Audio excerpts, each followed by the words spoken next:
आपने साल भर पढ़ाई तो बहुत की, लेकिन अगर उसको एग्जाम में सही से रिप्रेजेंट ही ना कर पाए, सही से लिख ही ना पाए, तो सब कुछ गुड़ गोबर हो जाएगा, बर्बाद हो जाएगा। लेकिन टेंशन मत लो मेरे दोस्त, मेरे रहते आपके साथ ऐसा कुछ नहीं होगा। छोटे भाई, क्या आप जानते हो कि सिर्फ सही स्ट्रेटजी अपनाकर आप अपने बोर्ड एग्जाम में शानदार स्कोर कर सकते हो। एग्जाम बिल्कुल दरवाजे पर ही दस्तक दे चुका है और अब गलती की कोई भी गुंजाइश नहीं है। यही वो मोमेंट है जब आपका पूरा फोकस सिर्फ और सिर्फ स्मार्ट प्रिपरेशन पर होना चाहिए। लेकिन यहाँ पे सवाल ये उठता है कि क्या आप सही तरीके से एग्जाम पेपर को अटेम्प्ट करना जानते भी हो या नहीं। यहाँ पर मैं एग्जाम से पहले की एवरी सिंगल पॉइंट, हर एक इम्पोर्टेंट टिप्स एंड ट्रिक्स देने वाला हूँ जो तुम्हें जीरो से हीरो बना सकते हैं। इस वीडियो में हम सिर्फ नॉर्मल टिप्स की बात नहीं करेंगे, बल्कि आपको देंगे वो मास्टर स्ट्रेटजी जिससे ना सिर्फ आपका स्कोर बढ़ेगा, बल्कि आपका कॉन्फिडेंस भी नेक्स्ट लेवल पर होगा। तो बिना कोई वक्त गवाए चलिए डाइव करते हैं एग्जाम हॉल की सीक्रेट स्ट्रेटजीज में, क्योंकि इस समय सिर्फ पढ़ना नहीं, सही तरीके से लिखना भी आना चाहिए। अगेन, सही तरीके से लिखना भी आना चाहिए। टिप नंबर 1, 15 मिनट का इस्तेमाल सही से करो। छोटे भाई, एग्जाम शुरू होने से पहले मिलने वाले 15 मिनट के रीडिंग टाइम को हल्के में मत ले लेना। यही आपके पूरे पेपर की गेम सेट करने वाले हैं। अक्सर होता क्या है, पेपर हाथ में आया और सीधे रीडिंग कॉम्प्रिहेंशन करना शुरू कर दिया, फिर क्या, दिमाग पूरी तरह से ब्लैंक। आपको लगने लगता है पेपर बहुत ही ज्यादा मुश्किल है, कुछ समझ में नहीं आ रहा है, और फिर क्या, घबराहट शुरू। नहीं, बिल्कुल नहीं, इस गलती को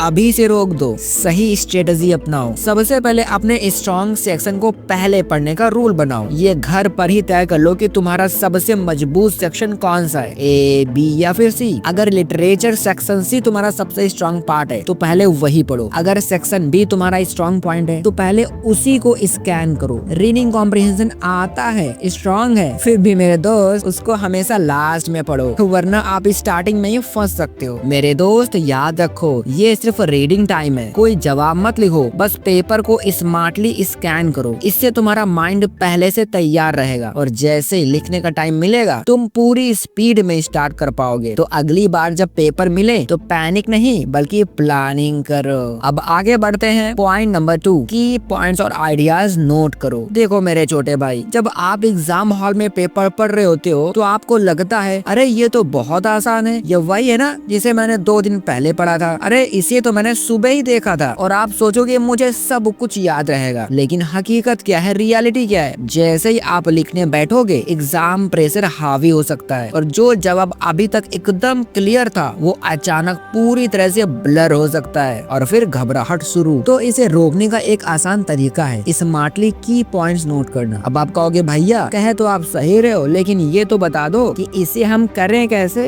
पेपर के कोने में या पीछे या किसी छोटे स्पेस में छोटे छोटे कीवर्ड्स या संकेत लिख लो। जैसे अगर पहला सवाल है राइट अ लेटर तो उसके नीचे आप फॉर्मेट लिख सकते हो। अगर बात की जाए लिटरेचर सेक्शन में, अगर कोई बड़ा आंसर है तो उसके मेन पॉइंट्स कोड वर्ड में नोट कर लो। अगर रीडिंग कॉम्प्रिहेंशन है तो पहले क्वेश्चन पढ़ो, उसमें कीवर्ड्स अंडरलाइन करो और फिर पैसेज में उन्हीं को खोजो। इससे आंसर ढूंढना 2x तेज हो जाएगा। लेकिन ध्यान रखना मेरे दोस्त, पूरा आंसर मत लिखना वरना टाइम वेस्ट होगा। एग्जामिनर पेपर पर कुछ लिखने से रोक सकता है, तो स्मार्ट बनो। अगर टीचर पास आए तो पेज पलट दो झट से और बोलो सर मैंने कोई कीवर्ड्स लिखे ही नहीं। मेरे दोस्त मुझे पता है आप इतने चालाक तो हो ही, बस ये छोटी छोटी टिप्स अपनाओ और एग्जाम में फुल स्पीड से परफॉर्म करो। चलो अब आगे बढ़ते हैं पॉइंट नंबर 3 की तरफ, जो है पेपर स्टार्ट कैसे करें। पेपर स्टार्ट करने की भी एक प्रॉपर स्ट्रेटजी होती है। छोटे भाई, पेपर लिखना भी एक गेम की तरह है और अगर स्ट्रॉन्ग शुरुआत हो गई तो पूरे गेम में आपकी पकड़ मजबूत बनी रहेगी। लेकिन ये मैच शुरू करने से पहले आपको अपनी OMR सीट एकदम सही से फिल कर लेनी है, नहीं तो मैच आप खेल रहे होगे और जीत कोई और रहा होगा। अगर आपको OMR सीट फिलिंग पर वीडियो चाहिए तो कमेंट करो OMR सीट, वो वीडियो आपको मिल जाएगी। अब आते हैं OMR सीट फिल करने के बाद कैसे करें पेपर की सही शुरुआत। मेरे दोस्त, always start with your strongest section. जो पार्ट आपका सबसे ज्यादा मजबूत है उससे पहले लिखना शुरू करो। इससे कॉन्फिडेंस बूस्ट होगा और बाकी पेपर के लिए माइंड सेट पॉजिटिव रहेगा। अगर किसी आंसर में अटक गए तो कोई दिक्कत नहीं, स्पेस छोड़ो और आगे बढ़ो। बाद में रिवीजन टाइम में वहाँ वापस आओ और फिर ट्राई करो, लेकिन हौच पौच मत बनाओ, यानी इधर उधर जंप मत करो। सेक्शन को कंप्लीट करो फिर अगले पर जाओ। एक ही सेक्शन के अंदर सवाल छोड़कर आगे मत बढ़ो, पहले पूरे सेक्शन को खत्म करो फिर अगले पर जाओ। मेरे दोस्त, दोस्त एक प्रो टिप जो बहुत जरूरी है वो ये कि हर कंप्लीटेड क्वेश्चन को टिक करते जाओ। इससे पता रहेगा कि कौन कौन से सवाल पूरे हो चुके हैं। जो सवाल छूट गए उन्हें लास्ट 15 मिनट में टारगेट कर सकोगे। इसके अलावा गलत नंबरिंग मत करना। बोर्ड एग्जाम में नंबरिंग की गलती हुई तो सीधे नंबर कट जाएंगे, इसलिए नंबरिंग ध्यान से रखो और सही ऑर्डर में रखो। Writing skills and formatting clear रखो।